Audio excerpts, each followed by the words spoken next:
Got 2004 Ford Taurus SES package. I'll show you how to remove the speakers and put them in. On the doors, you got one on the driver's side, one on the passenger side. First thing you want to do is take out 7 screws, I believe it is. You got one up here, one here. You got 3 on the bottom. 2 on the bottom, excuse me. Then you got 2 that sit inside of here where your handle is. You got one that sits kind of hidden on the inside. Now this one, I use a kind of a short stubby Phillips head screwdriver. All the other ones you probably want a little bit longer ones because this short one won't fit in here very good.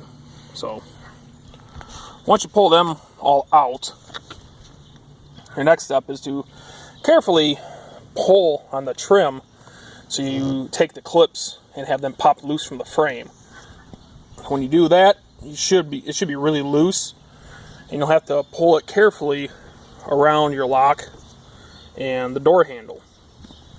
Now, it's possible, some people, a couple of videos I've seen that were just showing you how to take the panels off, actually took this out, and some have actually taken this entire accessory panel out. You don't need to.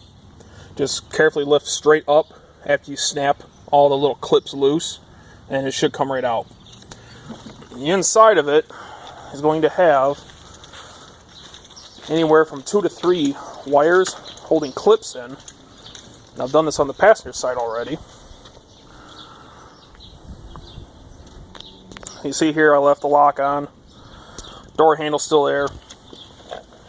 And the actual door itself still has the little cluster on it that holds like power windows, power locks.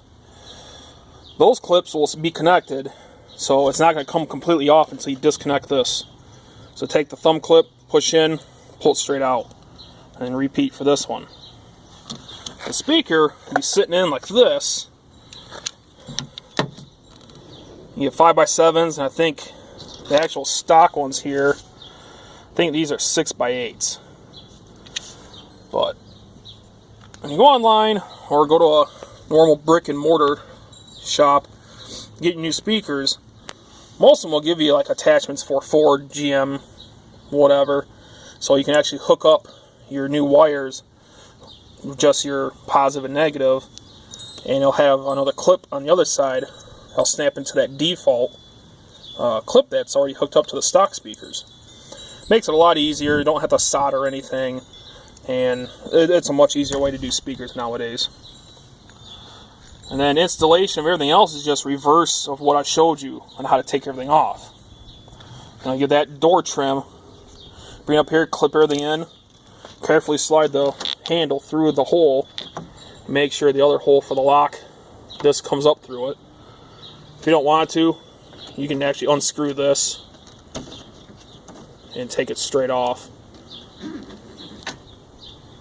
And then after that, you got a hole here and a hole over here. Each of them, the trim pieces, that the molding that goes over the door, have these little like guide pins. That's what you stick them 2 holes into, and it just clips right in there.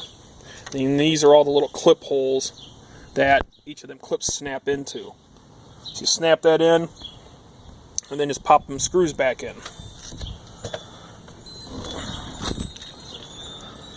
Now, put the back speakers in, that's another story.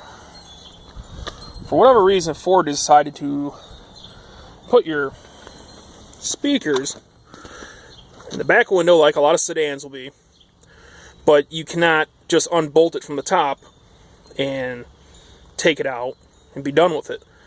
You actually have to take that carpet that sits on top of there off.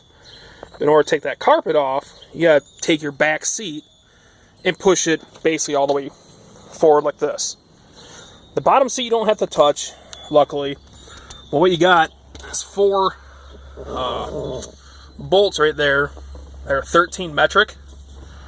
And when this back seat is all the way up, You fold down those seats that fold down to give you extra room in your trunk, and you'll see 4 bolts here, down here, and then 2 on the other side that match up. Take them 4 bolts out. I stick everything down there so it's out of the way. I won't lose it down there in that mess. Take that stuff out.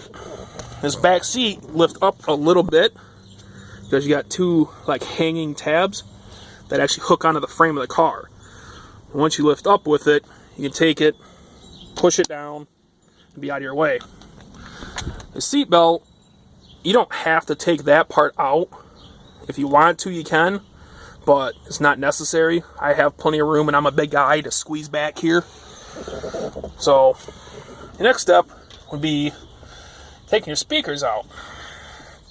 The speakers, in case I didn't mention it earlier, have these little screws or bolts. They're kind of like a real cheap metal or plastic, some kind of composite. They break easily. But those are 6 metric, I believe.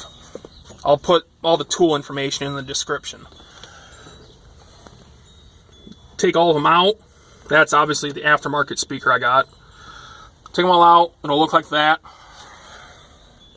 They also have clips. The clips, you can pull them up through these holes. But I had already gone through the back when I was trying to figure out how to pull these speakers out. I went through the trunk and reached around and pulled out the clips. So you do it either way, whichever's easier for you. And installation, like I said, just like the front, it's just the reverse of removal. Screw everything down. Not all aftermarket speakers are going to line up perfectly. So what I had to do is actually, I only got to use 2 bolts of these bolts to screw back in. And then the other 2 are kind of offset.